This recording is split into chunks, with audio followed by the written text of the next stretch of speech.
J.R.R. Tolkien, nacido en 1892 en Sudáfrica, fue el creador del fantástico mundo de la Tierra Media. Sus novelas El Silmarillion, El Hobbit o El Señor de los Anillos, entre otras, y las adaptaciones cinematográficas de las mismas han cautivado a millones de lectores y espectadores. Este autor poseía una impresionante formación clásica y filológica. Con tan solo 4 años, su madre, Mabel, le empezó a enseñar latín. Desde su infancia sintió interés por los idiomas y se dedicaba a crearlos por diversión. Esos lenguajes serían la base para las míticas lenguas de la Tierra Media. Además, sería fundamental para la creación de las mismas el hecho de que a lo largo de su vida aprendiera 16 lenguas, como el latín, el griego, el alemán, el español, el galés medieval, el inglés antiguo, el finés, los dialectos escandinavos y el nórdico primitivo. Asimismo, por sus inmensos conocimientos filológicos, participó en la redacción del Oxford English Dictionary. J.R.R. Tolkien combatió en la Primera Guerra Mundial, pero la fiebre de las trincheras lo trajo de vuelta a casa. Durante su recuperación, se dedicó a componer los mitos fundacionales de la Tierra Media. Estos relatos son un homenaje a sus amigos muertos en combate, y la caída de Gondolin muestra el sufrimiento y los padecimientos de la guerra. Cabe señalar que él mismo tomó la determinación de crear una mitología tan compleja porque Inglaterra no tenía una que fuera tan amplia como la griega o la nórdica. Como vemos, de nuevo, sale a relucir el influjo del mundo clásico.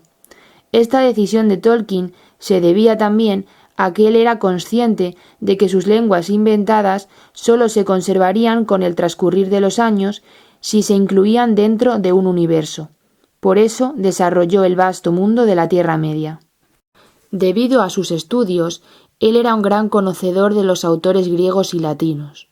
La influencia de Platón es evidente. Por ejemplo, el autor inglés escribió una historia titulada La caída de Númenor, que se basaba en el hundimiento de la Atlántida. Dicha leyenda, como es sabido, fue inventada por Platón.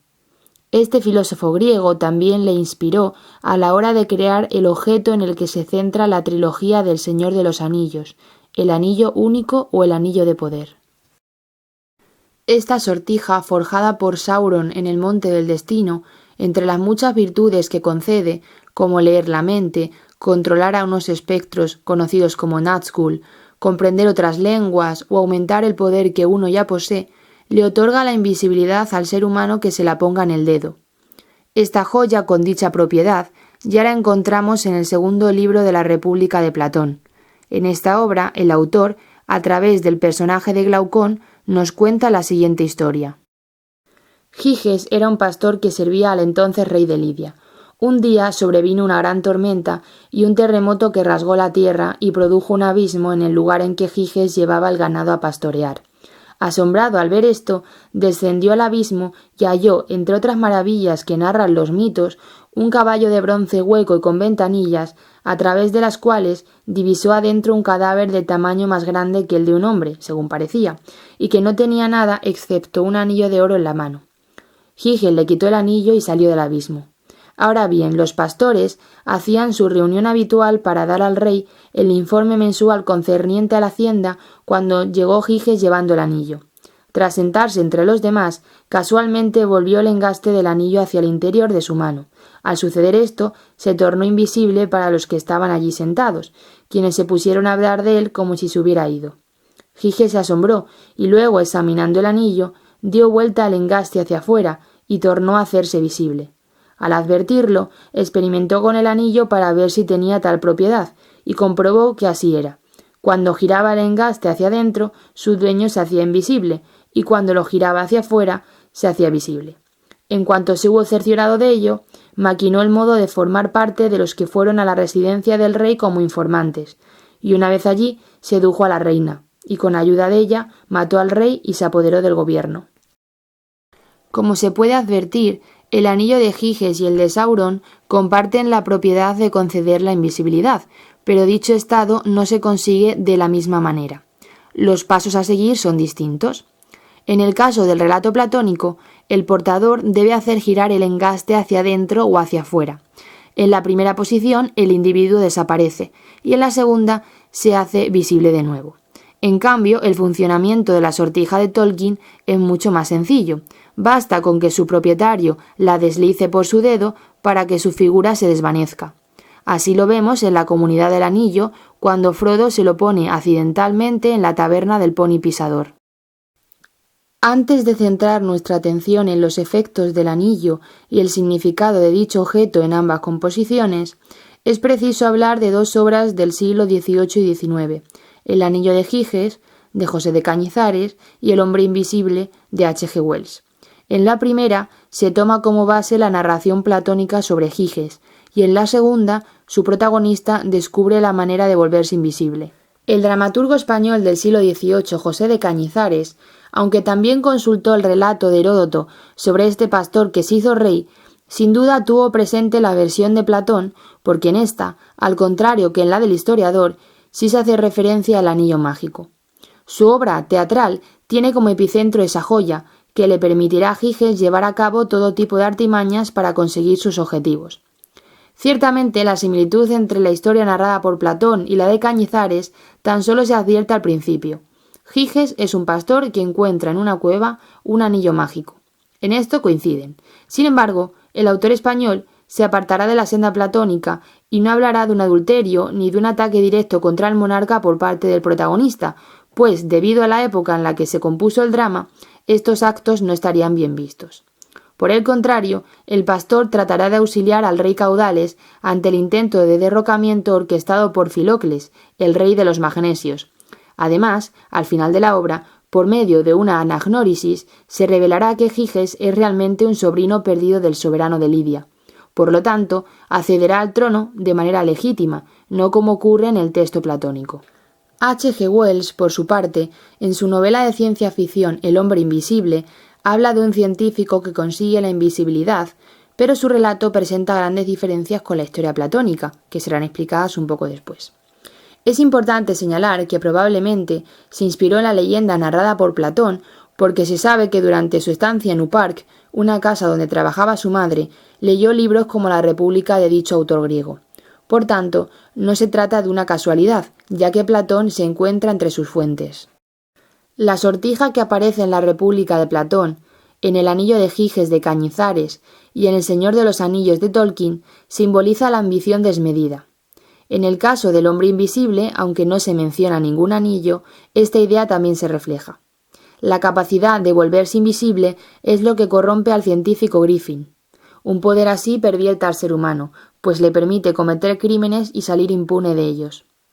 El Giges platónico enamora a la reina y se hace con el trono asesinando al rey de Lidia. El científico de H. G. Wells, tras conseguir la invisibilidad, comienza a robar, a pegar e incluso a asesinar a otras personas. En el universo de Tolkien, el anillo único vuelve malvados a todos aquellos que lo portan o que están en contacto con él. Así, en la saga encontramos a personajes trastornados o afectados psicológicamente por causa de esta joya, como Sméagol, Boromir, Bilbo Bolsón o el propio Frodo. El caso más extremo de locura es el del primero. Sméagol era un hobbit que llegó a matar a su primo Dígol para conseguir el anillo. Poco a poco este objeto mágico se adueña de él, provocándole un trastorno de personalidad múltiple y convirtiéndolo en una criatura horrible conocida como Gollum. Su horrenda apariencia externa representa la fealdad de su alma, hecho que también se advierte en el retrato de Dorian Gray de Oscar Wilde. En la obra de Cañizares, esta idea de la ambición desmedida y la maldad que se despiertan los protagonistas en el momento en que se les otorga la invisibilidad no se muestra de manera tan cruda y evidente. El autor español, debido a que está componiendo una comedia de magia, tiene otros objetivos. Él insiste en aquellos recursos que se relacionan con la espectacularidad y el humor. Los actos que lleva a cabo Giges no son crueles, sanguinarios o perversos. Es cierto que se burla de Tambor, uno de los graciosos, haciéndole dar vueltas sin parar, pero obviamente Cañizares introduce este tipo de escenas para provocar comicidad. A pesar de escribir en el siglo de las luces, no hay realmente un interés por reflexionar sobre la ambición y el deseo de poder, que sí se reflejan en las otras obras mencionadas. De hecho, en La República se cuenta la leyenda de Giges cuando los dialogantes reflexionan sobre las diferencias entre la justicia y la injusticia. En la República de Platón, en el Anillo de Giges de José de Cañizares y en las novelas de Tolkien, la invisibilidad se justifica a través de la existencia de un anillo prodigioso. Se recurre a la magia para explicar ese poder. En cambio, H.G. Wells, un hombre de ciencia del siglo XIX, no utiliza argumentos propios de un mundo de fantasía, sino científicos. Su protagonista halla una fórmula de invisibilidad basada en la reflexión y refracción de la luz y los espejos. En las otras 3 obras, al existir un anillo mágico que se puede poner y quitar, los personajes pueden desaparecer a libertad. Sin embargo, el científico del hombre invisible en ningún momento es perceptible a los ojos humanos, salvo cuando al final de la novela muere. Por lo tanto, no es algo que pueda controlar, y eso le provoca grandes problemas que son descritos a lo largo del relato. Como se ha pretendido demostrar a lo largo de esta exposición, la influencia de Platón está presente en algunas obras de los siglos XVIII, XIX y XX. Se ha tratado de reflejar cómo a partir de una fuente clásica se pueden elaborar composiciones muy distintas, unas más fieles a la base, como el Anillo de Giges de Cañizares, y otras que solo comparten algún elemento con el original, como El hombre invisible de H.G. Wells. Las obras griegas y latinas sirvieron de inspiración a escritores y artistas a lo largo de los siglos, y actualmente su influjo aún se advierte. En relación con esto, traigo a colación una anécdota que me ocurrió este verano. Acudí a una librería en busca de una novela griega y cuando le indiqué al encargado el título y mencioné las editoriales Gredos y Akal, me dijo de manera despectiva que eso ya nadie lo lee, que no lo iba a encontrar por ningún lado, que eso ya está muy anticuado.